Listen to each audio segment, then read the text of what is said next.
그러면 자, 지금부터 그러면 첫 번째 역사적인 날인 것 같네요. 당신은 장애를 아는가? 우리 팟캐스트 방송을 시작하도록 하겠습니다. 굉장히 반갑습니다. 오늘 이렇게 첫 번째 당신은 장애를 아는가 방송을 녹음하게 됐어요. 줄여서 우리 당장아라고 부르면 될 것 같아요. 굉장히 귀엽죠, 이름이? 당장아. 네. 우리만 조용히 하면 아무도 몰라요. 얘기하지 마세요. 그래서 당신은 장애를 아는가? 라고 하는 우리 팟캐스트 방송에서는 장애 코드로 세상을 좀 바라보는 다양한 코너들을 좀 개최했어요. 그래서 장애 코드로 여러 가지 뭐 문학 혹은 그 작품들도 좀 읽어보고요. 장판이라고 불리우는 그 이제 장애인 운동판에서 요즘 흐름이 어떠나 어떤 핫 이슈들이 있나 이런 것도 좀 살펴볼 예정입니다. 저는 그 당장아의 그 메인 MC를 맡고 있는 되게 부끄럽다. 네, 민구라고 합니다. 노들야학에서 활동하고 있고요. 예, 앞으로 계속 찾아뵙게 될 것 같아요. 반갑습니다. 자, 오늘 초대 손님으로 오신 분들도 계시고 고정으로 이제 계속 이야기를 나눠주실 분도 계실 텐데요. 제 왼쪽으로 한번 자기 소개를 이렇게 해주시면 좋겠네요. 당장아의 보조 MC를 맡고 있는 변승천입니다. 깔끔하다. 깔끔해. 저는 이 땅의 모든 고통받는 장애민들과 함께하는 장애인 언론 비마인의 기자 하금철입니다. 야, 깔끔하다. 장애인의 주홍글씨 창립 4주년이 된 우리 진보적 장애 언론의 기수 비마인에서 활동하고 있는 기자님이셨고요. 그 다음 또 소개해주세요. 네, 저는 노들야학에서 활동하고 있고요. 주로 제가 담당하는 일들이 탈시설 활동인데요. 네, 우리 처음 들으시는 분들은 생소하겠지만 탈시설은 장애인 생활시설에서 집단 수용돼서 사는 것이 아니라 장애인도 지역사회에서 함께 살자는 운동이고요. 그 운동들을 함께 하고 있습니다. 조사랑이라고 합니다. 야. 네, 저는 노들야학 교사고요. 홍은전입니다. 반갑습니다. 선PD입니다. 감사합니다. 야, 든든해요. 역시 PD님이라서 기계를 보면서 기계와 대화를 하고.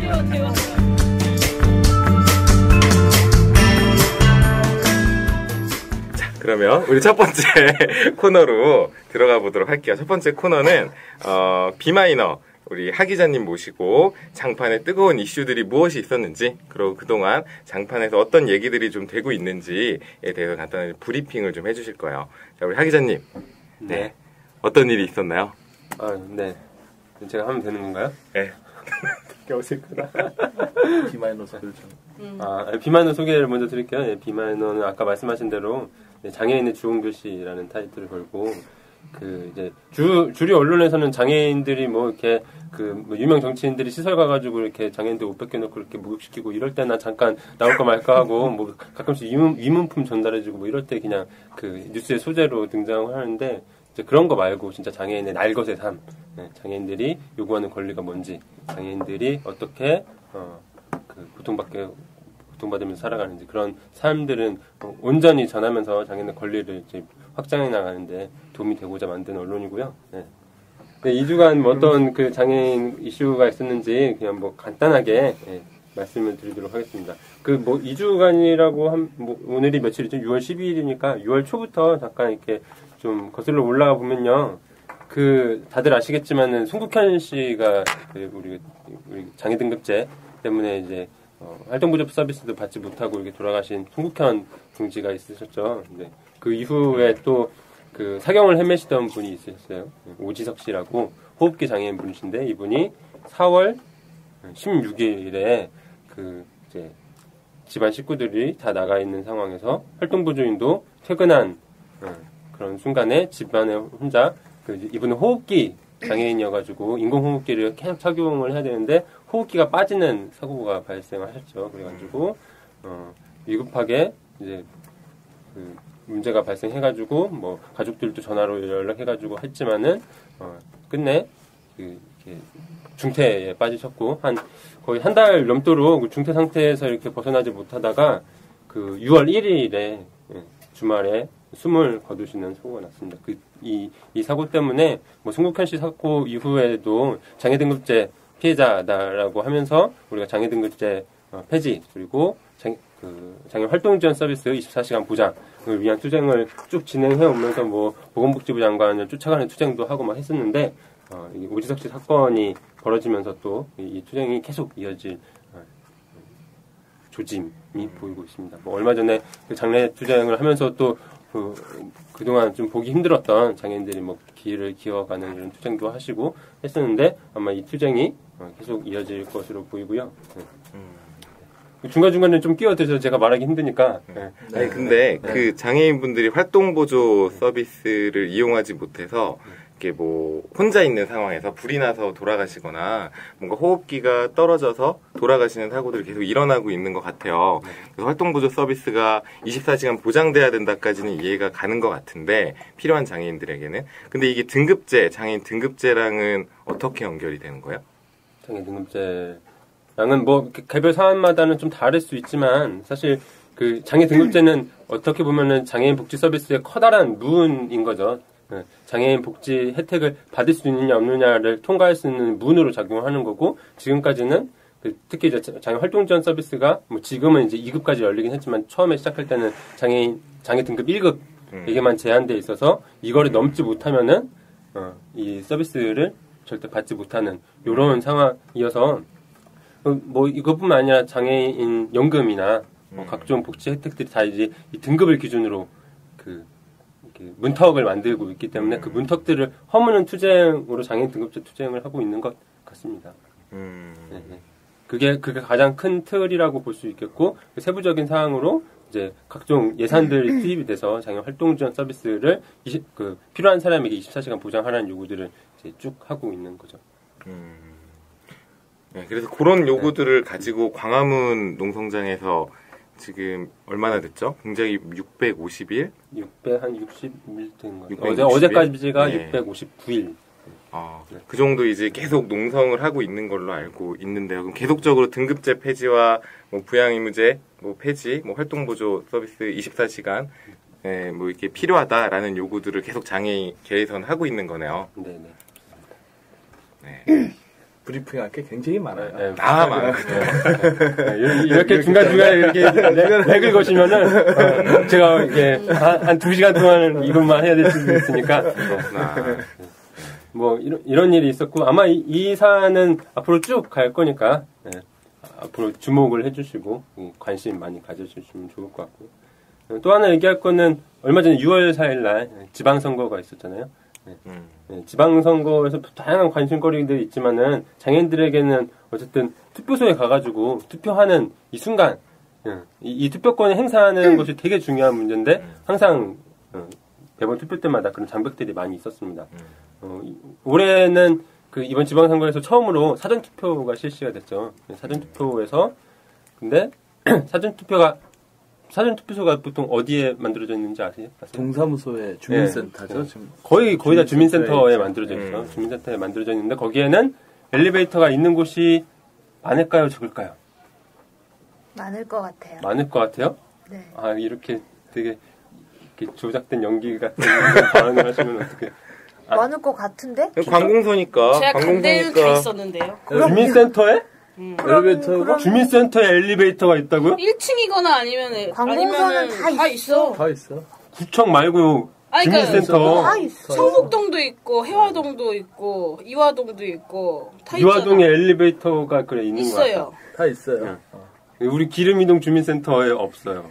당산 제2동 주민센터에도 없고요. 이번에 사전투표소가 만들어졌던 거의 대부분의 주민센터에는 엘리베이터가 없는. 엘리베이터는 없을 수 있겠다. 왜냐하면 다 1, 2층 건물이잖아요.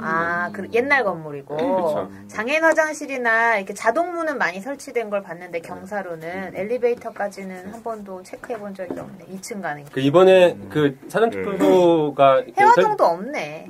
해화동은 근데 들어갈 수 있잖아. 그냥. 그게 엘리베이터는 아니잖아. 아니 해화동은 2층이 없어. 없구나. 1층이야. 1층 건물이야. 그러니까 어쨌든 중요한 거는 그 이번에 사전투표자 야, 여기에서 우리가 이게 굉장히 마을 미디어라는 정체성을 확인을 할 수 있습니다.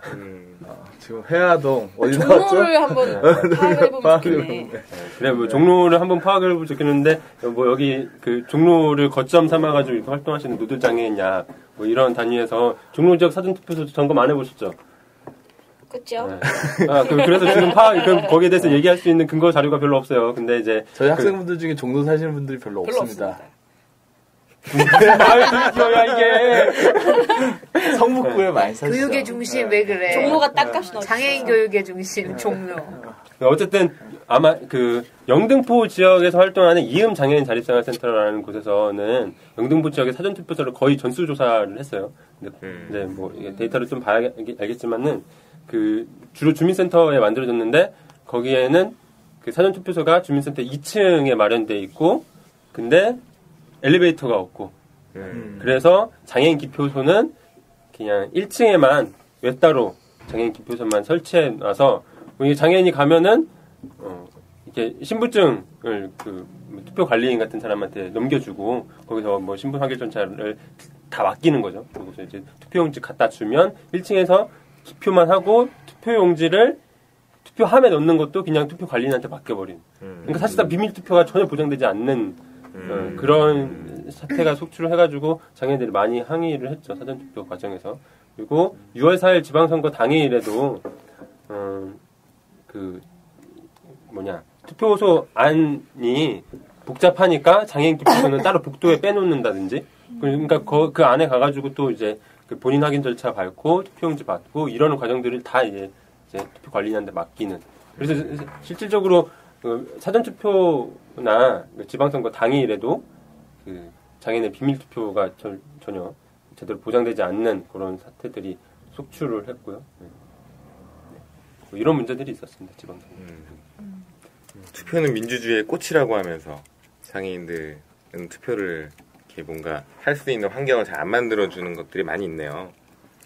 네, 이게 뭐 이렇게 휠체어 장애인뿐만이 아니라 저는 그냥 궁금해서 여쭙는 건데요. 예를 들어 시각장애인을 위한 점자 투표용지라든가 그런 것들은 마련되어 있나요? 아 정말 좋은 질문을 해주셨네요. 딱 내가 이걸 얘기할까 말까 고민하다가 시간이 없을까 봐 이렇게 넘어가려고 했는데 또 이렇게 렉을 걸어서. 렉이 뭐예요? 스타크래프트 안 해보셨어요? 안 해봤어요. 스타크래프트 하다가 이렇게 갑자기 중간에 딱 멈춰가지고 이렇게. 아니 그걸 왜 꼭 스타크래프트를 하는 것만 멈추는 게 렉이 아니잖아요. 그래? 컴퓨터 할 때 뭐 항상 보통 스타크래프트 할 때 얘기하지 않나? 잘 몰라요. 그 시각장애인 문제를 얘기해 주셔서 하는 얘기인데 광주에 사시는 시각장애인이신 도연 씨께서 투표를 하러 갔는데 보통 시각장애인들한테는 점자 투표용지가 제공이 됩니다. 근데 이번에 지방선거는 7장을 찍어야 되잖아요. 네. 뭐 시장, 교육감, 구청장 뭐 등등 해가지고. 근데 사실 그 후보자들의 이름을 다 기억 못 하잖아요. 우리가 막상 이렇게 투표용지 봐야 이렇게 찍을 수 있는데. 근데 번호만. 네, 그쵸. 세상에. 네. 이제 교육감은 기호가 없으니까 교육감의 경우에만 이름에 대한 점자 표시가 돼 있었고 나머지 그 투표용지에는 정당 이름 또는 기호만 점자로 표시가 돼 있어가지고 사실상 뭐 투표를 제대로 할 수 없는 이런 상태가 벌어져가지고 그래서 이 도현 씨라는 분은 그렇게 표시가 돼 있으니까 자기가 잘 못 알아보니까 옆에 사람한테 도움을 얻어가지고 이 사람이 어떤 사람이냐 뭐 이렇게 해가지고 자기가 좀 제대로 찍으려고 했는데 잘못 찍어가지고 자기가 찍으려고 하는 후보의 바로 위에 있는 후보를 찍게 되는 뭐 이런 점자가 제대로 표시가 돼 있지 않는 문제가 발생하다 보니까 그런 일도 벌어지고 했던 거죠. 그래가지고 이제 도현 씨 같은 경우는 국가인권위원회에다가 시각장애인에게 제대로 된 그 투표 편의 제공을 하지 않는 문제를 진정을 하겠다고 하십니다. 이게 강주에만 국한된 문제였나요? 아니면은 뭐 전국적으로 그런 것들이 뭐 법령이 있다거나 뭐 선관위에서 어떠한 규정을 만들어놔서 기본은 이제 투표 당일날 투표용지를 무조건 시각장애인들에게는 점자 투표용지를 줘야 된다는 게 원칙인데 이렇게 불완전한 투표용지를 주는 사태가 벌어진 거죠. 근데 이제 모든 투표소에서 이렇게 제공이 됐는지는 파악이 되지 않았고요. 6월 4일 당일날 이게 정보가 입수된 걸로는 이런 사태가 있었다라는 정도 있습니다. 네. 정말 많은 일들이 일어나고 있군요. 그럼요. 아직도 네. 많이 남았죠. 네. 많은 일들이 일어나고 있어서 우리는 YTN처럼 24시간 뉴스를 보자. 시간을 봐서 끊어. 어차피 순위가 있는 문제가 아니잖아요. 그러니까 재밌는 거 위주로 위에. 지금 시간 순서대로 하고 있어요. 내가 이건 지금 브리핑이고 이따 집중 분석 시간이 따로 있기 때문에 이거는. 그렇구나. 근데 쭉 봤는데 뭐 그렇게 재밌는 내용은 없네요. 다 이런 식이에요. 좀 재밌는 얘기라기보다는 뭐 서울에 한정해가지고 또 보면 이번에 지방선거 결과 또 재밌지 않습니까? 뭐 우리가 모든 지방선거 결과를 놓고 다 얘기할 수는 없고 서울만 보면은 또 이렇게 콤비가 당선됐잖아요. 서울시장과 교육감이 다 이제 그 참여연대 창립 멤버이자 민주화운동을 하셨던 이렇게 두 후보가 당선이 돼가지고 이게 그 서울에 계신 그 깨어있는 민주시민들의 기대감이 한껏 상승해 있는데 왜 웃으시죠? 깨어있는 민주시민이라는 표현이 아무튼 아니에요. 재밌어서. 그래서 깨시민이냐고요. 이런 말 안 들어봤어요? 깨방정은 들어봤는데. 그래. 아무튼 깨금철도 들어봤는데. 어쨌든 이게 뭐 박원순 조의원 이 서울시장과 서울시 교육감 당선이 돼가지고 장애인 정책에도 어느 정도 많은 변화가 있을 거다라고 좀 예상이 되는 측면이 있죠. 뭐 서울시 교육감 같은 경우에는 이번에 당선되기 전에 장애인 단체들하고 7가지 장애인 교육 그 정책을 협약을 하기도 했고 거기에는 모두들 장애인약 같은 장애인 평생교육 시설에 대한 지원을 많이 해주겠다 뭐 이런 내용도 있어요. 임금이 좀 올라가겠네요. 재미없다. 네.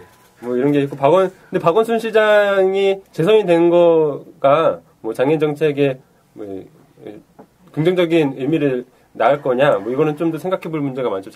이제 그 박원순 시장이 그 처음에 재임할 당시에 이제 뭐 저상버스라든지 장애인 콜택시라든지 이런 것들 증차가 많이 해주겠다라고 약속을 했는데 실제로는 그 예산 문제 때문에 제대로 되지 않은 측면들이 많이 있어요. 그리고 타시설 문제 같은 경우에서도 올해 초에 올해 초 맞나?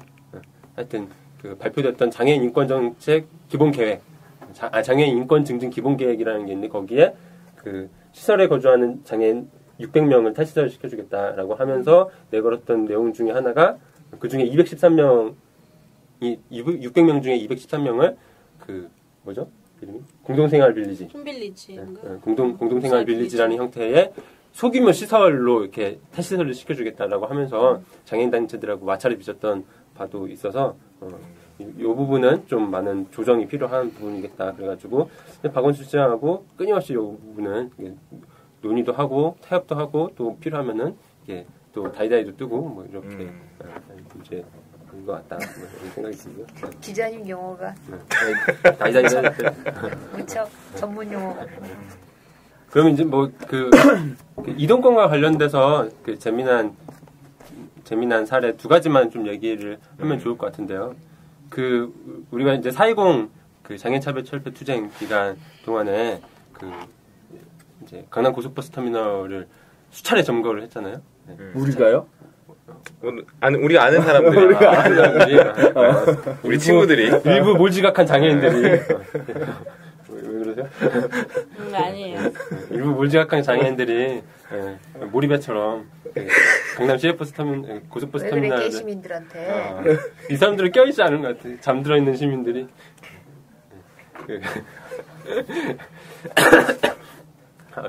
고속버스 터미널 가가지고 이게 장애인도 고속버스 타고 고향 가고 싶다, 우리도 시외로 나가고 싶다 이런 투쟁들을 벌였는데 이거를 법적으로 대응하려고 하는 단위들이 있습니다.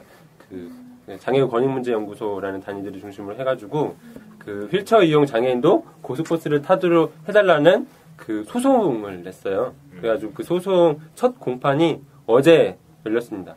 소송의 피소는 대한민국 서울특별시장, 경기도지사 그리고 각종 그 고속버스를 운영하는 회사들을 대상으로 해가지고 소송을 했는데 여기에서 이제 그 소송을 벌였던 근거는 그 교통약자 이동편의 증진법이라고 있잖아요. 거기에 뭐 이렇게 각종 조항에 보면은 이 이동편의를 제공해야 될 버스 시설을 뭐라고 규정하고 있냐면 시내버스를 비롯해서 농어촌 버스, 시외버스 등 뭐 이런 것들에는 휠체어 승강 장비를 설치해야 한다. 이렇게 되어 있는데 실제로는 시내버스의 일부만 서울 같은 경우 33%의 시내버스에만 그런 휠체어 탑승 할 수 있는 장비가 되어 있죠. 그래가지고 법대로 해라라고 요구를 했던 거죠. 근데 여기에 대해서 이 버스 회사 무슨 명성운수라는 회사는 이 피고 중에 하나죠. 피고 중에 하나인 명성운수라는 회사는 사기업이기 때문에 시외 이동이 가능한 저상버스를 만들 여력이 되지 않는다. 그리고 현재 적합한 그 시외버스에 적합한 저상버스 모델도 없다. 그래서 배째라. 우리는 못한다. 뭐 이런 식의 이야기가 오갔다고 합니다. 아니 그러면 휠체어를 이용하는 장애인들은 기존에는 고향에 내려가거나 이제 시외로 나가려면 기차를 타고 나가는 수밖에 없었던 거예요? 뭐 그런 방법이 있고 이제 기차가 안 다니는 지역에는 그냥 못 가는 거죠. 뭐. 전동으로 한 3일쯤 충전은 어디서 하죠? 식당에서 밥 주민센터에서. 하고, 주민센터에서 하고 배터리 한 몇 개 이렇게 챙겨가야죠. 시외버스 모델이 없다라는 건 어떤 의미지?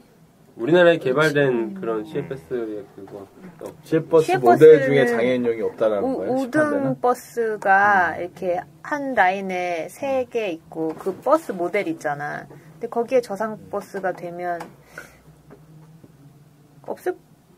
당연히 없겠지. 만들어진 모델이 제품이 없다는 거죠. 없겠지. 제품이 없다는.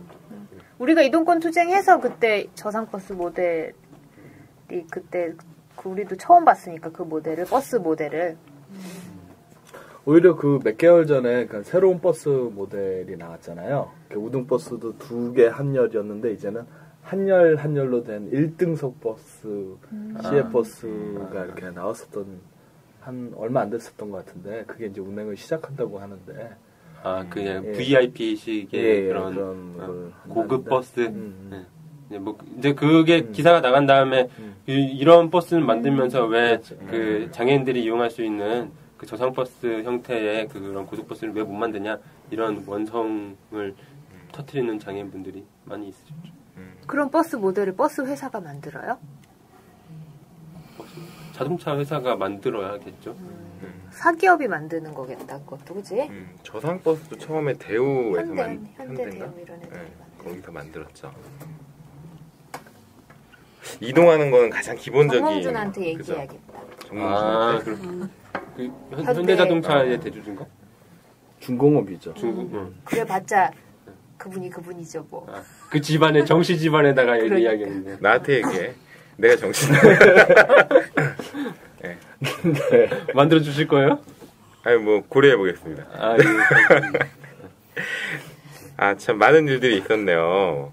예, 이 밖에도 뭐 좀 더 많은 일들이 있었겠지만 또 다음 방송에서 좀 더 얘기를 나눠보는 걸로 하고요. 그러면 이 중에서 이제 우리가 집중적으로 좀 봐야 될 뉴스들이 또 있을 것 같아요. 오늘 준비하신 집중 뉴스 제목이 뭐였지? 이게 제목이 뭐였죠?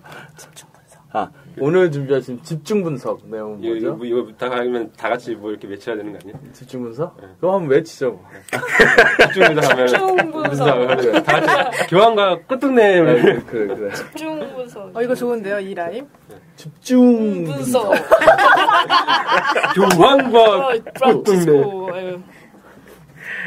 그러면 한번 해봅시다. 두 분이서 한번 해봐요. 뭘? 집중 분석. 하나, 둘, 셋. 집중 분석. 교환과 좋네.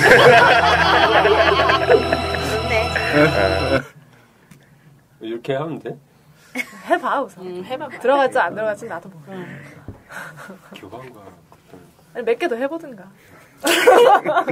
집중 분석. 집중 분석.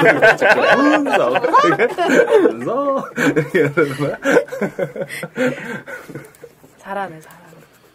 제목이 교환과 꽃동네죠. 네. 그 어떤 상황인지 좀 얘기를 해주시면 좋을 것 같아요. 꽃동네는 뭐고 교환과 또 어떻게 연결이 되는지 좀 궁금하네요. 뭔가 엄베르토 에코의 소설인 것 같기도 하고. 우리 요새 엄베르토 에코? 전 세계적으로 교황님께서 엄청 핫하신 분이잖아요. 우리 프란치스코 교황님이 이제 기존의 교황들과는 다르게 아주 진보적이고 되게 깨어있는 발언들을 많이 하면서 깨교황. 깨시는 프란치스코 교황님께서 깨교황. 깨교황. 이게 되게 사회적 약자와 소수자를 위한 그런 발언들을 많이 하셔가지고 전 세계적으로 아주 핫한 깨어있는 교황님이신데 8월 달에 방한을 하신다고 해가지고 조국이 들썩이고 교황님이 정말 훌륭하신 분이에요. 우리 제가 존경하는 도법스님 같은 분도 자신의 집무실에 이렇게 테이블에 프란치스코 교황의 사진이 이렇게 딱 원래도 왜? 유명하셨던 분이야? 프란치스코 교황. 교황이 되시죠. 원래도. 그건 잘 모르겠고. 하여튼 최근에 봤어요? 최근에. 집무실에 사진이 놓여 도법스님의 집무실에 종교계 종사하시는 분들에게 연예인 같은.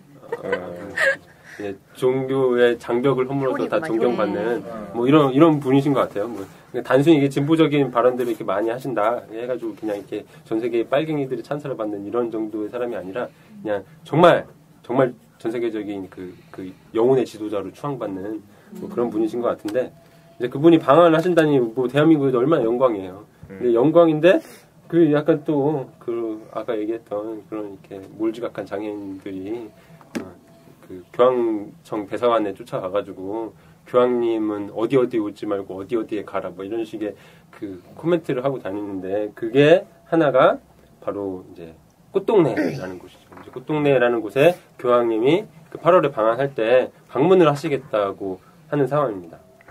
꽃동네가 어떤 곳인데요? 꽃동네는 어떤 곳인가요? 꽃동네는 잠깐 설명을 드리면 1976년도에 세워진 장애인 수용 집단 시설이에요. 장애인 생활 시설인데 잘 아실 건데 오웅진 신부라는 분이 계세요. 오수영 신부라는 분도 유명한데 이 두 분이 같이 이제 뭔가 뭐 장애인뿐만 아니라 뭐 홈리스 뭐 다양한 어떤 영역에 그 당시 말로 한 불황인 그런 시설이죠. 그래서 제가 얼마 전에 찾아봤더니 수용 인원이 3,000명까지 가능하다고 하더라고요. 음성 꽃동네 기준으로. 그래서 대형 장애인 생활 시설이라고 보시면 됩니다. 굉장히 많은 장애인들이 생활하는 장애인 생활 시설이네요. 거기에 교황님이 오신다는 거죠? 네. 왜 가시는 거예요? 왜 가시는지를 또 이렇게 알아보려면은 교황님이 되시기 전에 역사를 이렇게 거슬러 올라가 봐야 하는데 지금 프란치스코 교황이 원래는 아르헨티나 출신이세요. 아르헨티나 출신이시고 아르헨티나의 수도가 부에노스 아이레스죠. 부에노스 아이레스의 대교구장을 하시고 계셨어요. 그걸 하고 있을 때 이제 꽃동네에 종사하시는 분 중에 한 분이 아르헨티나의 이렇게 봉사활동 같은 거를 가셔가지고 이렇게 꽃동네의 이 활동을 전파 비슷하게 하신 거죠. 근데 이미 꽃동네는 전 세계의 주요 나라에다가 각 지부를 설치하고 막 그랬었는데 꽃동네에 종사하시는 분이 가가지고 이렇게 활동을 하면서 이 아르헨티나 이 천주교 걔에 이렇게 좋은 이미지를 남기셨나 보죠. 그래가지고 교황님이 되게 좋게 보셔가지고 그러면은 아르헨티나에도 꽃동네 지부를 하나 만들었으면 좋겠다. 뭐 이런 얘기를 했는데 실제 그 지부는 만들어지지 않고 왜냐면은 이제 그런 논의가 있던 와중에 프란치스코 님이 교황으로 이렇게 승격되시는 바람에 그런 논의가 중단되고. 그럼 그게 최근 일이에요? 그게 아주 먼 얘기는 아닌 거죠.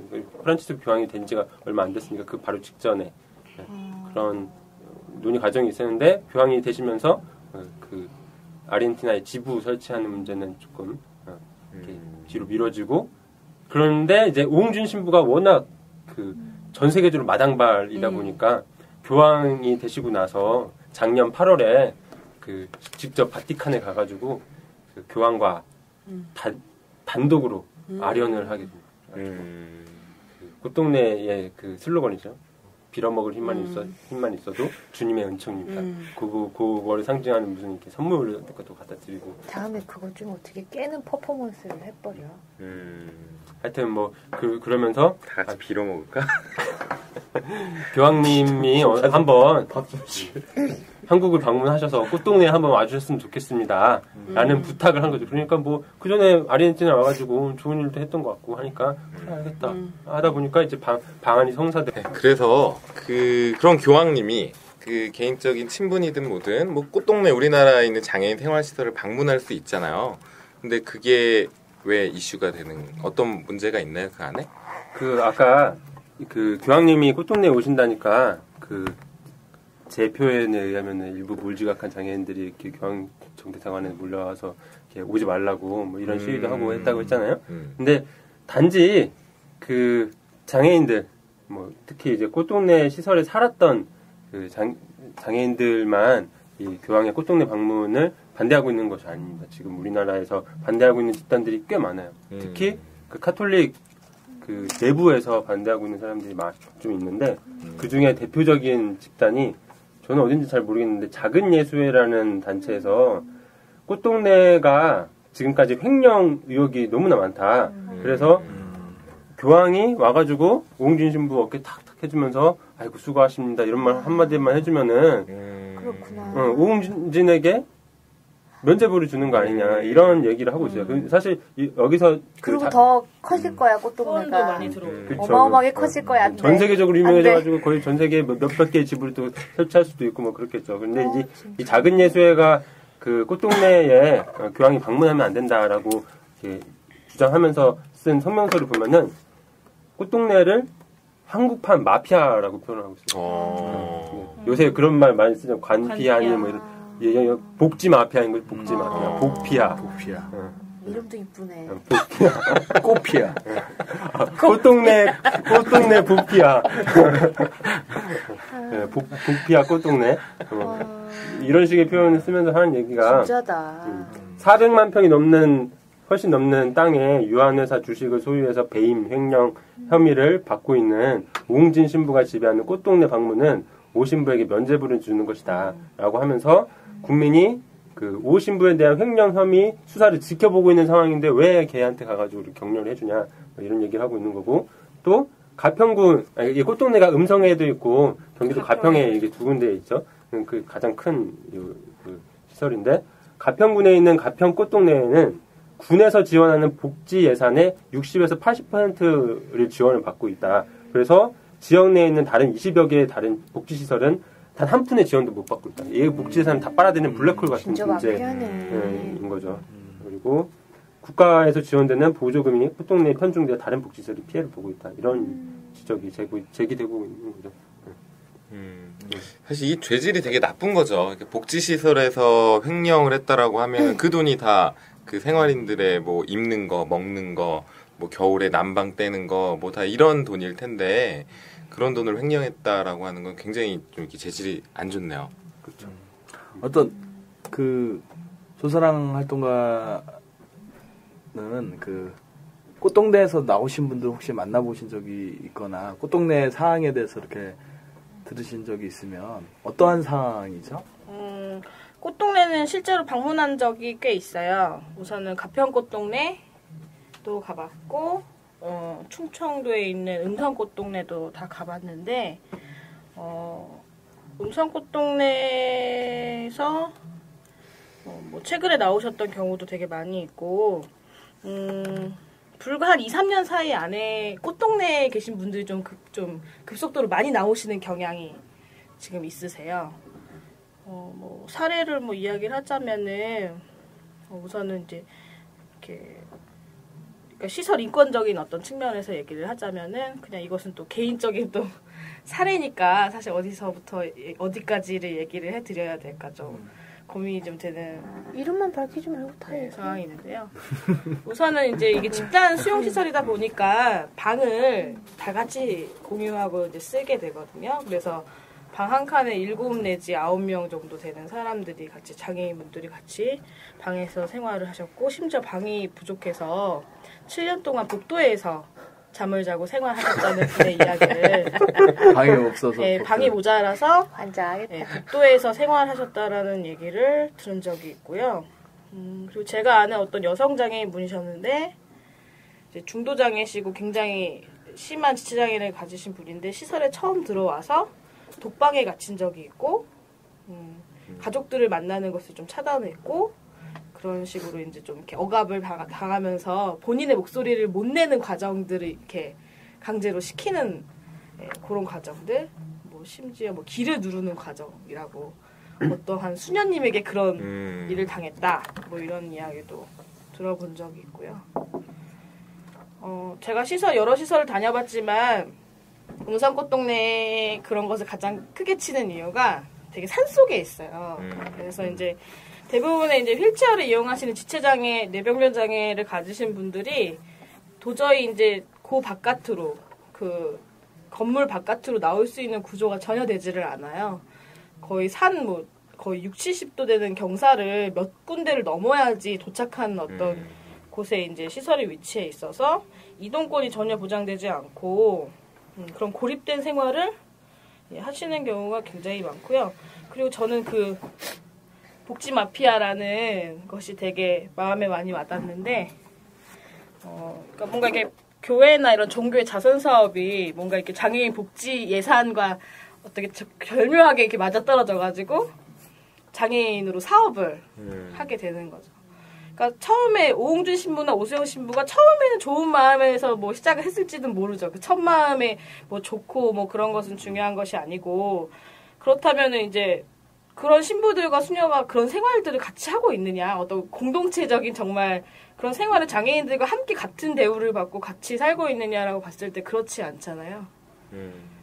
장애인 어찌됐건 수용되어 있고 장애인으로 살기 때문에 예산이 나오고 그런 사업들을 하고 결국에 이제 뭐 자원봉사자들이라던가 지역 자원을 막 이렇게 끌어들이면서 장애인은 약간 돌봐야 하고 시의 동정의 시선으로 계속 바라보게 되는 그런 과정까지 같이 포함되어 있는 것 같아요. 네. 그리고 그 질문을 하나 하면 좋을 것 같아. 왜 시설을 나와야 하고 장애인들이 왜 시설이 나쁜가? 그러니까 지금 음성 꽃동네에 대한 얘기들을 사실 하고 있지만 전반적인 시설에 대한 문제를 저는 아주 상징성을 꽃동네 갖고 있기 때문에 더 큰 거라고 생각하거든요. 그러니까 탈시설을 왜 해야 하느냐, 장애인들이. 저는 좀 두 가지로 생각을 하는데, 좀 쉽게 설명을 하자면, 그 살고 있는 당사자 개인의 입장에서 봤을 때는 자기결정권이 이제 이렇게 지켜지지 않는 공간에서 집단 생활을 하는 그런 수용소라고 생각을 하시면 되게 편할 것 같아요. 그래서 뭐 식사라던가, 뭐 자고 일어나고, 뭐 이동의 문제라던가 교육의 문제라던가 거기에 있어서 자기 선택권이 없고 자기 결정권이 없는 삶, 인권이 유린되는 삶에 대한 측면이 있고, 그 다음에 이제 사회적인 측면으로는 이제 장애를 바라보는 시각이 굉장히 이제 그런 동정과 시혜적인 측면이 강화되는 면이 있죠. 많은 장애인들은 지역사회에서 함께 살아가고 이제 살아가는 것을 지향하는데, 시설은 그것에 반대되는 개념으로 계속 존재하고 있고, 시설이 없어지지 않는 한 장애인들은 계속 쉽게 그렇게 수용될 가능성이 높고, 이렇게 당위적이고 기본적인 어떤 인권에 입각해서 그런 것들이 굉장히 유린되기 쉬운 구조를 시설이 가지고 있다. 그래서 장애인들은 시설에서 나와야 하고 시설은 없어져야 한다. 이렇게 보는 입장들이 주류의 이제 사회복지 안에서의 중요한 이제 자립생활 패러다임으로 자리를 잡고 있거든요. 네. 좋은 시설을 만드는 문제가 아니라는 거죠. 네. 그러니까 뭔가 복지 시설에서 횡령이라든지 뭐 비리 이런 것들이 없는 그냥 좋은 시설을 그럼 만들면 되는 거 아니냐의 문제를 넘어서 이 시설 자체가 가지고 있는 한계들이 있다. 네. 그래서 시설이 아닌 지역사회에서 장애인들이 비장애인들과 어울리면서 뭔가 살아가는 이런 환경 구조들이 만들어져야 된다. 이런 얘기인 것 같네요. 근데 일반적으로 꽃동네를 다른 시설과 비교해서 좀 좋은 시설이라고 보는 측면이 있지 않나요? 그러니까 꽃동네가 가지고 있는 상징성이 굉장히 큰 것 같아요. 꽃동네가 이렇게 자원활동가라던가 그런 홍보, 자원을 모으는데 굉장히 아주 되게 특출나게 그런 것들을 많이 하는 것 같더라고요. 대한민국에서 정상적으로 고등학교 나온 사람 중에 꽃동네 안 가본 사람이나 안 해본 봉사활동 안 사람이 해본 없을 사람이 거야. 없죠. 저 안 정상적으로 가봤을 고등학교를 텐데. 나왔는데 뭔가 안 가긴 했는데. 왜 꽃동네 안 가봤어? 대전이라 그러신 것 충청도 같아요. 사셨잖아요. 예. 시설 문제에 대해서 이제 장애인들은 잘 모르는 친구들이 장애인들은 그냥 시설에서 돈 받고 사는 게 좋은 게 아니냐 할 때 이렇게 보통 많이 하는 말이 시설에서 산다는 게 군대에 갔는데 너가 40년 동안 50년 동안 제대는 하지 않고 너의 지위는 계속 이등병 뭔가 받아야 하는 케어 받아야 하는 경작이 이등병의 아니고. 삶을 제대 없이 산다고 생각을 어우, 해봐라. 이거 엄청 아침에 끔찍해. 언제 일어나고 아침에 잠자는 시간 일어나는 시간이 정해져 있고 하루의 일과가 정해져 있고 같은 공간에서 수많은 사람들이 자고 제대 못하는 군대의 삶을 산다라는 것인데 그럼 그게 누구의 삶인데 아무리 좋은 군대인데 좋겠느냐 이런 얘기를 많이 하거든요. 근데 그런 것 같아요. 그러니까 시설에 산다는 삶이 그래서 그 며칠 전에 이제 광화문 그 이순신 동상 앞에서 교황 꽃동네 오지 마세요 이 기자회견을 하면서 그 꽃동네가 운영하는 대학이 있어요. 그 원래는 꽃동네 현도 사회복지대학이었는데 최근에 이름이 바뀌어가지고 그냥 꽃동네 대학. 사회복지랑 간호학부 두 가지만 있는 아주 소규모의 그 사회복지 전문 대학인데 여기를 졸업한 김수원 씨라는 분이 이 기자회견 때 발언하면서 꽃동네가 어떻게 운영되고 있는지에 대한 실상을 말씀하신 것 중에 이제 꽃동네 대학에 다니는 학생들은 졸업 필수 요건으로 무조건 꽃동네에 가가지고 봉사활동을 해야 되는 거예요. 가깝기도 하고 하니까 매번 가가지고 이렇게 봉사활동을 하는데 이 친구는 이 꽃동네에 가가지고 그 수녀님들하고 그렇게 맨날 싸울 수밖에 없었대요. 싸울 수밖에 없었던 이유가 뭐냐면은 수녀님들이 낮에 졸고 있는 장애인들을 돌아다니면서 계속 무조건 깨우라고 한다는 거예요.